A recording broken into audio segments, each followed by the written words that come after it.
So Cinetic, in short, or in shorter than long, is a company. Cinetic Media started about 10 years ago as a sales agent in a landscape that didn't really have a lot of independent sales agents.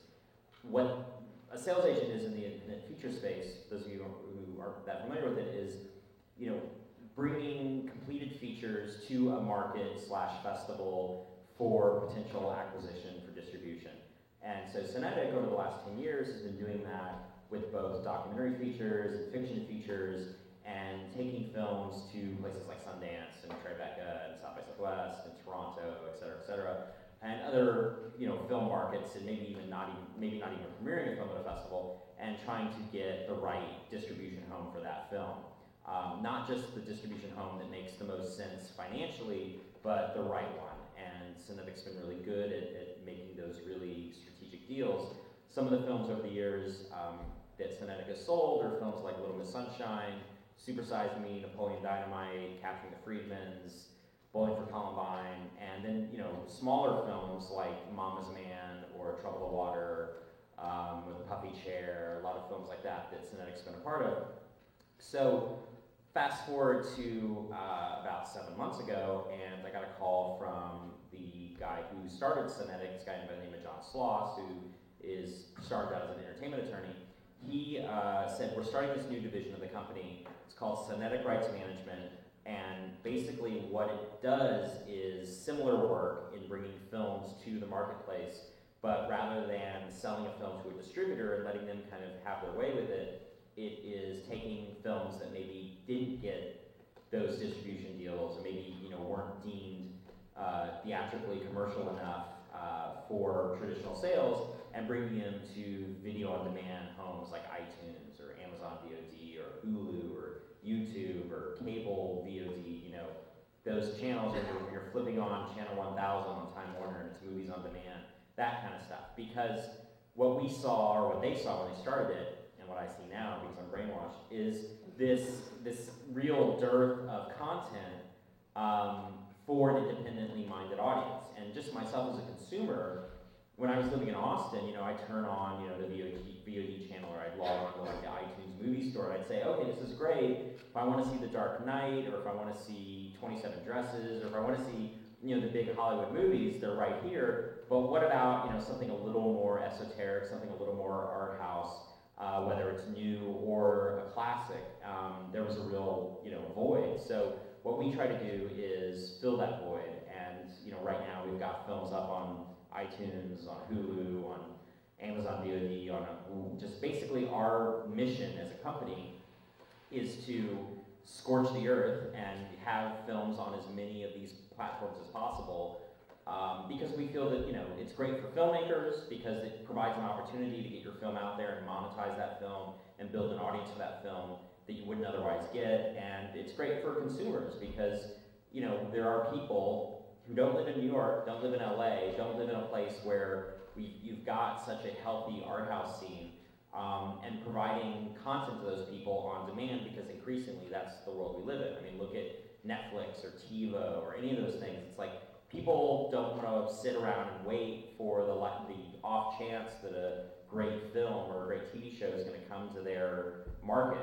They want to see it now, and thankfully we're providing it to people who have a high-speed internet connection. So we took Hoop Dreams and we made it available on places like Hulu, on this site called Juiced, on this other site called Sling, basically making it available for free with advertising. And when a lot of people hear about that, they think, they think it's kind of, they think it's a little scary, this idea that, this film is available online for people to watch on their computer. People worry about technology, and a lot of times it's people who, around my age, who remember when video first came to the internet and it really sucked. And they think, okay, well, is it gonna, who wants to watch, a movie over the internet with the image isn't that great, the audio is not that great, who wants to watch it on their laptop? And what we've been doing more and more, especially with films like Hoop Dreams or Metropolitan or Slacker, which are all films that we have released online or reintroduced online, is try to make people aware of the fact that it's not about sitting there watching it on your laptop, that now the technology has caught up to the expectation level of the consumers. And as many of you know, you can pipe it through your HD television if you have an HDMI, output or input rather. You can, watch stuff on your Apple TV. You can do a lot of this stuff now that makes the viewing experience that much more competitive with renting the DVD at Kim's or buying the DVD, around the corner at the Virgin Mega store. And so it's been really great. So with a film like Hoop Dreams, we decided, okay, well, who's the underserved audience for this film? Aside from, the film fans who maybe have heard about the film but never had a chance to see it, or, maybe saw it back when it first came out. And, with a film like that, we decided, okay, well, if we're making it available for free online, let's promote this and advertise this to basketball fans, urban communities, people who are probably really gonna like this film, but never really had it available to them. And it was a really great success because we were able to market it to various sports blogs and sports writers and sports fans, and give that film an extra boost and actually make some money for the filmmakers. Because even though we were making it available for free online, there is advertising that goes along with that, and there is actually real dollars to be made there.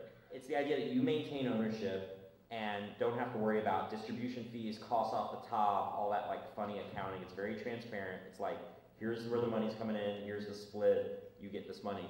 So in a way, you're already at an advantage. And I know that's spin, but it's true spin. It depends on every film. It's obviously different for every film. I mean, it's different for different kinds of films, right now. And that's the truth. I mean, if you show me your film, I'm not like a snake oil salesman that's gonna be like, dude, yeah, we're gonna put this online right now. This is gonna be huge. You're gonna make so much money. No, we're gonna be real with you, and we're gonna say, okay, well, we're either gonna say this is exactly the kind of film that will perform well in this space, and we'll say, well, this might be a little bit of a challenge, but we think we can make it work. Or the entire opposite, the flip side of it, we'll say, you know what, this probably isn't gonna work, And what are those films that aren't gonna work? The films that are bad, the films that, maybe the films that do need that sort of traditional critical push before they try this. And it's not playing festivals, it's like something that just, one of the great things about new distribution and festivals is that you can play a lot of festivals and get the kind of press that you will need to help promote your film and help launch your film. You can win awards, you can do all that kind of stuff. But if it's a film that hasn't really played festivals, we may suggest you might want to try to get some reviews because that's really going to help this film. We're looking at films right now. This is God's honest truth. We're looking at films right now that are premiering at Sundance, where people are saying, what do you think? Wouldn't you love to put this movie on iTunes or on VOD? It's a Sundance selection. And I'll look at it and I'll be completely honest with them. I'll say, you know what? Has no celebrities. It's really, I hate to be celebrity driven, but it's all about, what's going to work without, if you have a lot of celebrities, you don't have to worry so much about reviews, all that kind of stuff. So it doesn't have a lot of celebrities, so it's going to need reviews. It's going to need critical support. It's going to need that grassroots groundswell of enthusiasm, because otherwise no one's really going to give a shit. So no, I'll tell people no, if it's just another art house American indie film, it needs to have some kind of hook to get people's attention. Think about it. It's not unlike back when you went to the video stores, back when those still existed, and you went to go rent a movie. What drove you to rent a movie? Did you just rent the movie that had an interesting title and had an interesting synopsis? You're like, no. Or did you rent the movie that looked really cool because maybe it had maybe it won awards, maybe it got maybe a critic that you really respect has their name on the cover saying they love the movie. Maybe it has some recognizable actors or filmmakers that you respond to. So it's that same kind of stuff. So it's different for every film.